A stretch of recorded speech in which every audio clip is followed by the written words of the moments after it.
मेरा चाचा भी देगा आजादी, मेरा बाप भी देगा आजादी, मेरा बाप भी देगा आजादी, मेरा भाई भी देगा आजादी, मेरा फूफा भी देगा आजादी। बिस्मिल्लाहिर्रहमानिर्रहीम। अस्सलामु अलैकुम नाज़रीन, आप ट्रू स्टोरीज़ देख रहे हैं। मैं बिलाल नूरानी हूँ।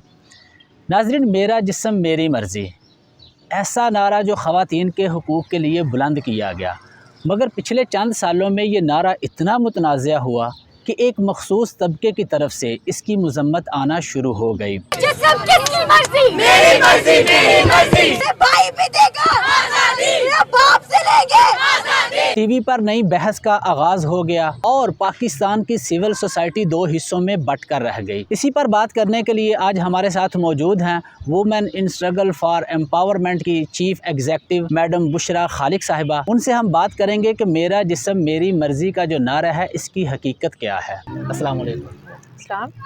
मैम, मेरा जिस्म मेरी मर्ज़ी औरत मार्च का एक मखसूस नारा, इसकी रूह क्या है? आप इसको किस तरीके से डिफ़ाइन करेंगे ताकि लोगों के ज़हनों के अंदर जो एक टेंशन है कि ये पता नहीं किस तरह का नारा है, इसको आप डिफ़ाइन करें ज़रा। देखिए, किसी भी अगर चूँकि हम इंसानों की बात करें तो इंसानी जिस्म जो है वो सिर्फ़ कोई गोश्त पोश्त का कोई वो ढांचा तो नहीं है ना, उसके अंदर उसका दिल है, दिमाग है, दिमाग के अंदर एक सोच होती है, ठीक है, और पूरी हमारी बॉडी की एक डिग्निटी भी होती है, रिस्पेक्ट होती है, आपकी जो एक पर्सनल स्पेस होती है, वहाँ पर भी जब तक आपका जिस्म एक पुरअमन माहौल के अंदर नहीं है वो महफूज नहीं होता। तो ये जो नारा है बेसिकली ये उन ख़वातीन का नारा है, हमारा नारा है कि जब हमारे पूरे जिस्म को कंट्रोल किया जाता है तो हमारी बहुत सारी आज़ादियाँ सलब की जाती हैं। जब हमारी जिस्म के अंदर पलने वाली सोच पे कंट्रोल किया जाता है और जो पिदरशाही समाज की एक ख़ासियत है कि वो ना सिर्फ जिस्म को कंट्रोल करती है बल्कि जो आपकी सोच और जहन के अंदर पलने वाले आइडियाज़ हैं, जो आपके आदर्श हैं, आपकी ख्वाहिशात हैं, वो सब की सब जो हैं वो पिदरशाही समाज में कंट्रोल होती हैं। इसी कंट्रोल के ऊपर ये रिएक्शन आया है कि अगर मेरा जिस्म पे मेरी मर्ज़ी नहीं, मेरा इख्तियार ही नहीं है, तो फिर इसका मतलब हुआ कि मैं आज़ाद इंसान नहीं हूँ, मैं एक ग़ुलाम हूँ ना, कि जिसे कंट्रोल भी कोई और कर रहा है और जिसकी डिक्टेशन पे मैं चल रहा हूँ या चल रही हूँ। तो ये मैं समझती हूँ कि इस नारे की जो गहराई में जाकर इसको समझने की ज़रूरत है। और औरतों को सिर्फ़ एक जिस्म तस्वुर नहीं किया जाना चाहिए, उनके अंदर जो एक पूरा का पूरा इंसान अपनी पूरी कायनात लेकर बैठा हुआ है, उसकी आज़ादियाँ उसका बुनियादी हक़ है, उसकी ख्वाहिशात की तकमील में उसका जो अपना इख्तियार होना चाहिए वो भी उसका बुनियादी हक़ है, और ये हकूक़ हम सब लेकर पैदा होते हैं। मैं ये सिर्फ़ नहीं कह रही कि ये औरतों का मसला है, ये मर्दों का भी मसला है, बच्चों का मसला है। तो हमारे जो आइनी और बुनियादी कानूनी हकूक़ हैं कि हम एक आज़ाद इंसान और आज़ाद शहरी की हैसियत से ज़िंदगी गुजार सकें, जो एक डिग्निटी की ज़िंदगी हो, ये दरअसल उसकी उस मुतालबे की एक तशरीह में कर रहे हैं। आपने कहा कंट्रोल करते हैं, ये कंट्रोल आप किसको टारगेट कर रही हैं कि हुकूमत को या वालिदैन को? नहीं, देखिए, ये तो कंट्रोल की जो पॉलिसी, मैंने जब पिदरशाही समाज कहा है ना, उस समाज के अंदर हमारे तमाम इदारे और अफराद शामिल हैं। फ़र्ज़ कर लीजिए हम ख़ानदान की जब बात करते हैं कि ख़ानदान में लड़कियों के लिए किस तरह की आज़ादियाँ मौजूद हैं और किस तरह का कंट्रोल मौजूद है, इसी तरह से ख़ानदान एक इदारा है। इसी तरह से हमारे तालीमी अदारों के अंदर अगर डिस्क्रिमिनेटरी आपको करिकुलम नज़र आता है या ऐसा तासुब वहाँ से फ़रोग़ पा रहा है तो तालीमी इदारे भी ज़िम्मेदार हैं। इसी तरह हमारे समाजी इदारे जो हैं वो भी ज़िम्मेदार हैं, हमारी वर्क प्लेसेस इस बात की ज़िम्मेदार हैं, हमारी पार्लियामेंट्स इस बात की ज़िम्मेदारी हैं, वो किस तरह के कवानीन बनाती हैं, क्या वो डिस्क्रिमिनेशन या इम्तियाज़ या वायलेंस को फ़रोग़ देने वाली बात कर रही हैं, इंस्टिगेट कर रही हैं, या उसके ख़ात्मे के लिए और उसके सद्देबाब के लिए काम कर रही हैं। तो ये जो प्ले कार्ड्स उठाए होते हैं, अपना सालन खुद गर्म करो, अपनी रोटी खुद गर्म करो, ये तो बड़ी यानी कि अजीब सा एक नारा है जिससे यानी कि आप शोहरों को टारगेट कर रही हैं। तो मेरा ख्याल है कि मुझे सिर्फ़ एक बात का जवाब दें कि आपका जो नारा है, आपका जो औरत मार्च है, ये किन ख़वातीन को रिप्रेजेंट करता है? हर ख़ातून को करता है, हर उस फ़र्द को करता है जो कमज़ोर है, जिसके ऊपर कंट्रोल है, जिसको किसी न किसी अब्यूज़ का सामना है और जो इस वक्त अज़ियत की ज़िंदगी गुजार रहा है। हर इंसान को रिप्रेजेंट करता है और मैं ये समझती हूँ ये हर किसी का होना चाहिए। आप लोग अपनी जान ना छुड़ाएं, मर्दों और लड़कों के साथ भी बहुत अब्यूज़ होता है। क्यों नहीं आते हैं बाहर, क्यों नहीं आवाज़ उठाते हैं? तो आप फिर तो मर्दों की दूसरी बात क्यों नहीं करते? नहीं, मैं तो सबकी करती हूँ। मैं तो मैंने तो औरत अपनी बात मार्च- में देखें, औरत मार्च का है कि औरतों जो- ने अपनी तकलीफ़ के ऊपर इकट्ठे होकर बात की है और उनकी तकलीफ़ का अंदाज़ा कीजिए, उसको संजीदगी से लीजिए, बजाय इसके कि हम उसके नारे का या तो तमस्खर उड़ाएं या अपनी इतनी एनर्जीज़ लगा दें कि आपको कोई और चीज़ नज़र ही नहीं आ रही। मिसाल के तौर पर उस औरत मार्च में मज़दूर औरत भी आती है, किसान औरत भी निकलती है, हर तबके की औरत निकलती है, हर उम्र की औरत निकलती है। मैं निकलती हूँ, मेरी बात सुन ना, मैं भी निकलती हूँ, ट्रांसजेंडर निकलते हैं, मर्द भी निकलते हैं, जो समझते हैं कि ये समाज उस वक्त तक तरक्की नहीं कर सकता जब तक हम इंसानों को आज़ादी नहीं देंगे। उनको सोचने की आज़ादी, उनको बोलने की आज़ादी, उनको लिखने की आज़ादी, उनकी नक्लो हरकत की आज़ादी, उनको अपने ख़यालात के मुताबिक जीने के हक़ की आज़ादी। कई सालों से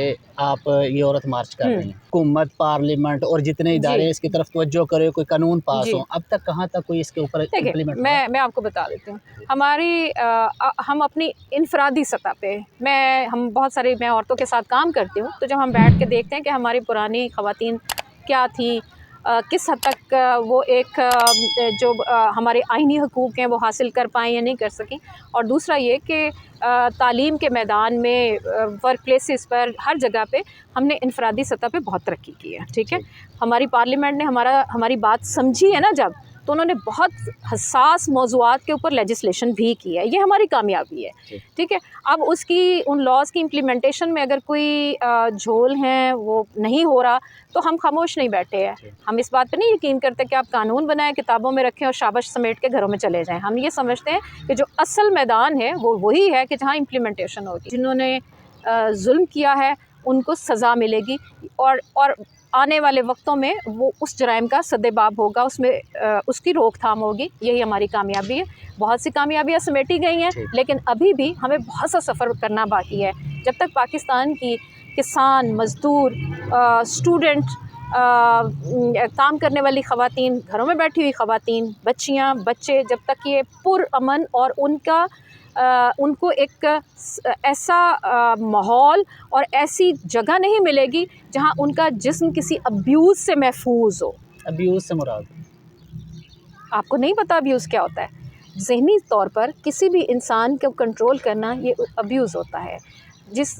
अगर कोई अपनी मर्ज़ी से कोई तालीम का शोबा इख्तियार करना चाहता है, अपनी मर्ज़ी से कोई काम करना चाहता है, तो उसके रास्ते की जो रुकावटें होती हैं, जो खामखा की रुकावटें होती हैं, और हम एक दूसरे को वैसे ही कर रहे होते हैं, उसे भी अब्यूज़ कहा जाता है। अगर कोई खातून पैसा कमाती है और घर जाते ही उसका नशा करने वाला शौहर उसे छीन ले या उसको अपनी आमदन पर इख्तियार ना हो, इसको इकोनॉमिक अब्यूज़ कहा जाता है। ठीक है, इसी तरह से सेक्सुअल अब्यूज़ भी होता है। और जो हमारे समाज के अंदर, तो हमें देखना पड़ेगा कि हमारी लड़कियां महफूज हैं, वो हम महफूज करने के लिए उनके लिए आवाज़ उठाते हैं, तो लड़के भी गैर महफूज हैं, बच्चे गैर महफूज हैं। बिल्कुल। अच्छा, मैं यही कहना चाह रहा था कि पाकिस्तान के अंदर एक साल के अंदर बेशुमार इस तरह के वाक़यात होते हैं, जैसे वो नूर मुकद्दम और जाफ़र का मामला हुआ, कसूर वाला मामला हुआ, इतने लोग होते हैं। आप पूरे साल के बाद जब 8 मार्च को ये काम करते हैं, तो इस तरह के जो लोग होते हैं जिनके साथ जुल्म हुआ होता है, आप इनको स्पेशली क्यों नहीं बुलाते अपने मार्च में? इनको बताएं, लोगों को दिखाएं कि ये लोग हैं जिनके साथ जुल्म हुआ है, ये जुल्म होते हैं जिसके खिलाफ हम बोल रहे हैं। आपने कभी नहीं बुलाया इनको? देखो, पहली बात ना ये समझने की ज़रूरत होती है कि जो विक्टिम होता है ना, उसको बार बार स्क्रीन पे लाना ठीक नहीं होता। उसका जो ट्रॉमा होता है ना, वो फिर इमर्ज करता है। ये याद रखिएगा, ये मेरी बात, कि जो बंदा हीलिंग, जिसने अजियत सही है, अब वो हील होने लगता है, हम फिर कहें साल आ गया, आ जाओ फिर वापस अपनी वो स्टोरी लेके आओ। जब तक वो स्टोरी वो सुनाएगा, वो फिर से ट्रॉमा में चला जाता है। इसलिए ज़रूरी है, और ये कोई शर्त नहीं है कि जिसको तकलीफ़ पहुंची है वही बोलेगा। आप और मैं, हम हमदर्द शहरी और इंसान है ना, तो किसी को तकलीफ़ में देखें तो हम भी शोर मचा सकते हैं कि उसको तकलीफ़ हो रही है, और वो एक नहीं है, ये पूरा सिस्टम है तकलीफ़ों का, अज़ियतों का, जिसमें कि डिस्क्रिमिनेशन है, तासुब है, वायलेंस है, और ये बहुत सारे लोगों के साथ हो रहा है। तो हम सबकी ज़िम्मेदारी है कि हम उसकी निशानदेही भी करें और उनके साथ सपोर्ट भी करें। और ये ज़रूरी नहीं है कि उनको लाला के बाहर खड़ा कर दिया जाए, आप बोलें, आप बताएं क्या हुआ था, नहीं, ये ज़रूरी नहीं होता। सेकंड लास्ट क्वेश्चन है मेरा जिस्म मेरी मर्ज़ी, अगर इतना ही मुतनाज़ा कॉन्फ्लिक्टेड का शिकार है, तो आप ये नारा चेंज क्यों नहीं कर लेते? देखिए, जिन लोगों ने इसको मुतनाज़ा बनाया है ना, वो, मेरा ख्याल है कि वो अपने आप को चेंज करें। ठीक है, जिन्होंने इसको मुतनाज़ा किया हुआ है। आप ایسا نہیں کر سکتے کہ کسی وکٹم کے منہ میں آپ اپنی زبان ڈال دیں، اپنے الفاظ ڈال دیں کہ چونکہ میرے کانوں کو یہ لفظ برا لگتا ہے تو یہ مت بولو. بس میرا اتنا ہی جواب ہے. آخری کویسچن، وزیر مذہبی امور نے عمران خان وزیر اعظم سے کہا کہ اس کے اوپر پابندی لگا دی جائے. اگر پابندی لگ جاتی ہے تو پھر آپ کا اگلا لائحہ عمل کیا ہوگا؟